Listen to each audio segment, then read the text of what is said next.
જે પવિત્ર ભૂમિ આ ધનપુરા મુકામે મહારાજ શ્રી પરથીરામજી અને અંશાબેન પૂરો પરિવાર મળી આજે પોતાના દ્વારે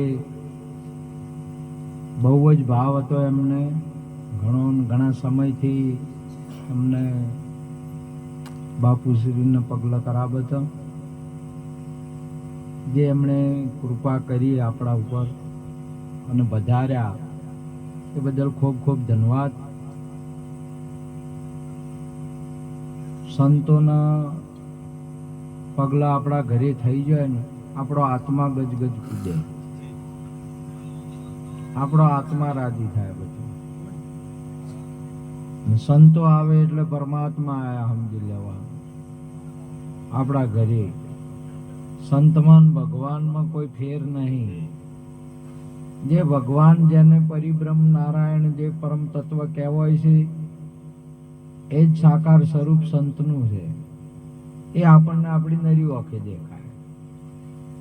આપણે હમણાં સુંદર બાપુશ્રી આપણને કહ્યું કે જમે ને પણ છતાં આપણે જમાડી શકીએ છીએ, બોલે ને છતાં બોલાવી શકીએ છીએ,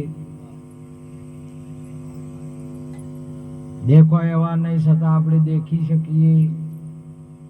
આપણે જે બધો પૂંજાનો સેવાનો બધો લાભ સંતથી આપણા ગુરુ મહારાજથી આપણે લઈ શકીએ છીએ. એવું આ સ્વરૂપ છે. એ નિર્ગુણ સ્વરૂપ જ સાકાર સ્વરૂપ છે. હવે નિર્ગુણ સ્વરૂપ ને સાકાર સ્વરૂપ એ આપણા જોવામાં ભાવ રહેલો છે. બાકી વસ્તુ એક જ છે. સોનું કહો કે દાગીનો કહો, બે વસ્તુ એક જ છે. એમાં ફેર નથી. બરફ કહો કે પાણી કહો, બરફમાં પાણીમાં ફેર છે નહીં. એમ ગુરુ મહારાજમાં અને બ્રહ્મની અંદરમાં કોઈ ફરક છે નહીં.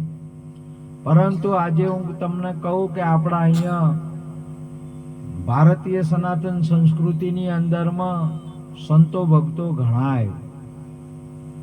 સંતો ભક્તોની કોઈ પાર નથી. બહુ સંતો છે. પણ તોળાદે કહ્યું કે તોળી કહે સાહરિયો ઉમટ્યો મોતી તણાતો જાય. તોળી કહે દેશ ફરી વિદેશ ફરી સંતોનો ઘણો બોળો સગાળ જોયો, ઘણો બોળો સગાળ, પરંતુ જેને દેખી મારા નૈણ ઠરે એ સંતનો પડ્યો દુકાળ. સબ સાધુ કો પ્રણામ અપની અપની ઠોર. બધાય સાધુ બરાબર, બધાય સંતો બરાબર, પણ વક્તા અને બ્રહ્મનિષ્ઠ અને બ્રહ્મ ક્ષત્રિય હાલના સમયની અંદરમાં આપણે પરથીરામ બાપુ છે. તાળીઓથી વધારે જે આપણા બધા તમામ ન હો ભાગ્ય છે. સંતો તો બધાય છે, પણ જેના તમામે તમામ રગ રગ આખું રેણીની અંદરમાં ભરેલું, જેને શાસ્ત્રો સંતો કહે છે, જેને સંતોની વાણી સંત કહે છે. આજે નિરોટના મહેમાને એટલો બધો ઉપર લાયો, જેમનું આખું જીવન. હવે આમાં નાના મોટાની કે એની વાત નથી, પણ અમે જયારે કોમ કરતા ને તારા બાપુને એવા ને એવા ઓભળીને એવું ને એવું ભજન, અને સતત એવું ભજન આટલા વર્ષોથી એમ. અને મહાપુરુષોનો એક પ્રમાણ છે કે રામ નામની ઔષધિ ખરા કંઠથી ખાય, અંગ પીડા વાપે નહીં, મહારોગ મટી જાય. તમે કદી બીમાર ના પાડો ને અમે તો દાયડી દાડો ઉગે બીમાર ને દાયડી દાડો ઉગે દાયડી ઇન્જેક્શન ને કહો તો ઓપરેશન ને કહો તો હોય ને અમાર ગયા છે ભક્તણી હવે કંટાળ્યા છે કે આ છે શું કીધું ભજન છે કાશું. મહાપુરુષોનું આપણા મોરારી બાપુ રહ્યા એવા ને એવા અનેક સંતો છે. અને વાત હાવ સાચી છે કે રામ નામ કી ઔષધિ ખરા કંઠથી ખાય, અંગ પીડા વાપે નહીં, મહારોગ મટી જાય. મારે હજી એમ કાશું છે. એવા આપણા ધર્મ ધુરંધર હાલના સમયના અંદરમાં આવા સંતો આપણને ઘેર આવીને તમે જો આટલું બધું હોવા છતાં પણ તમે જો અમે તારીખ લેવા ગયા તો તરત જ ગાડીનું અમારો બાપુ આપી દીધી. બાપુએ કોઈ એવી મોટી કે કોઈ પેલું એવું નહીં કે કશું નહીં, બસ જો કે નજીકમાં રાખવું છે તો નજીકમાં કાઢીને આપી દીધી. સમજ્યા કે આવા નિર્મળ સંતો, પરોપકારી સંતો, પરમારથી સંતો જેને શાસ્ત્રો કે છે આપણી નજરે જોઈ રહ્યા છે, એવા આપણી ગજગજ સાથી કૂદે જમ એક આપણો સરકાર હારો હોય, આપણો વડાપ્રધાન હારો હોય તો આપણે કમજોર હોય તો આપણને રોકણ કરીને આપણને ધંધે લગાડે અને આપણે ગમે તે પરિસ્થિતિની અંદરમાં હોય તો એ સ્થિતિ બદલી શકે. એવા હાલનું મોદી સરકારે એવું છે, આપણને ઘણી રાહતો આપે. એમ હાલની અંદરમાં તમામ જિજ્ઞાસુર ભક્તોને બળ આપનાર આપણા પરથીરામ મહારાજ છે. એટલું બળ મને તો એટલું બધું બળ મળેલું ના.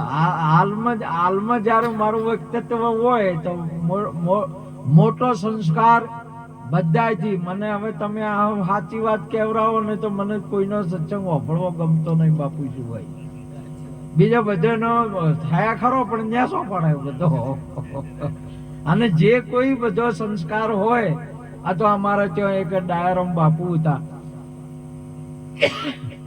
મુંબઈની અંદરમાં, બાપુની બેની બહુ જોડ હતી.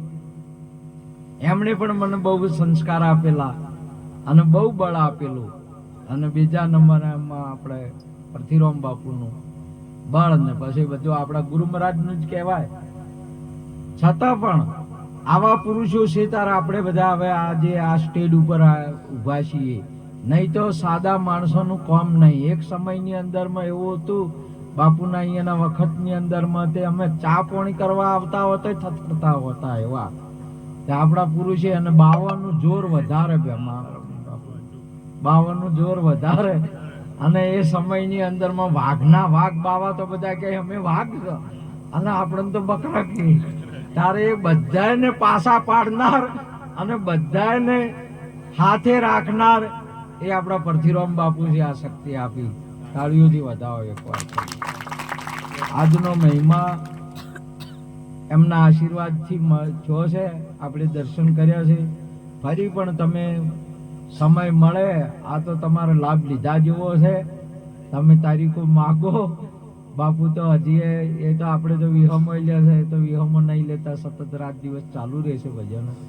માટે એમને બાપુને ખૂબ ખૂબ નમન. આપ સર્વને પણ નમન કરી વાતને પૂરી કરું છું. બોલો સદગુરુ મહારાજ.